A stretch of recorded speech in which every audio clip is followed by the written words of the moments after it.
So yes, my soil test results are in, and I want to go over them really quick with you, show you what I found to be really interesting and how I'm going to strategize with the products that I use on the lawn this year because of the results. Here we go. Welcome to Jimmy's channel.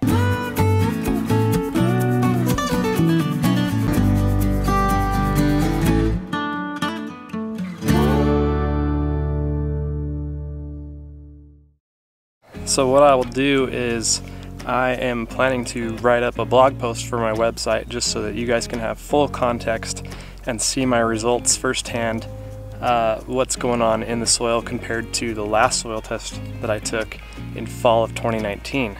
Now if you want a little bit more than that, I did sit down with John Perry and have a really cool conversation with him for my new podcast. I'll leave a link down below so you can check that out and listen to that conversation too.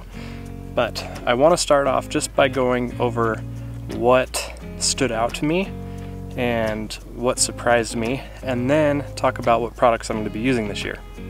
Now the first thing I look at when I see a soil test result is the pH level. Now the pH on my last test was just over 7, and this year it is still just over 7, but it has come down about 0.2 or so, which is good. That's progress. But that tells me that I didn't really put as much effort as I should have to get that level down. Now, I will admit to that. I only did 2 applications of elemental sulfur in 2019 between the spring test and the fall test. I didn't do any on-purpose applications of elemental sulfur in the lawn in 2020. Why? I just didn't even think about it, to be completely honest. But this year I do plan on a couple of applications of elemental sulfur. One this spring, we'll do about 5 pounds per 1,000, and then I'll do the same application in the fall. Now as far as macronutrients go, I'm paying attention to phosphorus and potassium. Phosphorus has always been high, and that's the reason why I decided to change things up in the first place and use products last year that didn't include phosphorus. Now the surprising thing is, my phosphorus levels increased. So something was unlocked somewhere, and there was just a release of phosphorus in the soil, and the levels went up. Not a big deal. So this year I do plan to continue using products that don't contain any phosphorus. So all the middle numbers on every bag, 0. We're going to give the middle finger to the middle number. Now as far as the rest of the macronutrients go, potassium was something that I was really trying to pay attention to in 2020. I started out in the spring with the Dithiopure Pre-Emergent, which is a 0020, put that down, and then I made sure that all of the other products that I put down over the year had potassium in it. And that seemed to have helped a little bit, but not enough. So I really need to be pushing potassium this year.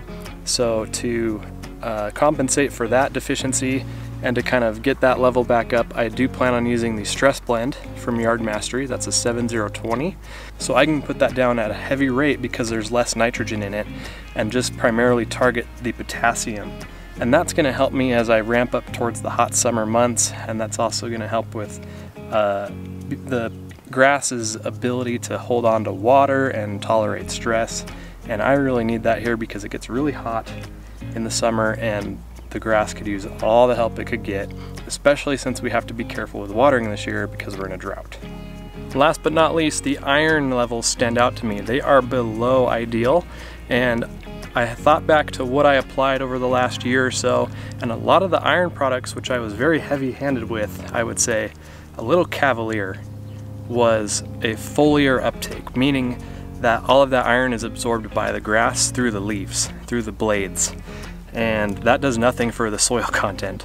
So I'm going to be conscious of that this year and make sure that products I'm using contain iron that are absorbed through the root system in the soil, stuff like that. So all of the Yard Mastery products have iron content in them, which is awesome, and I do plan on using those this year.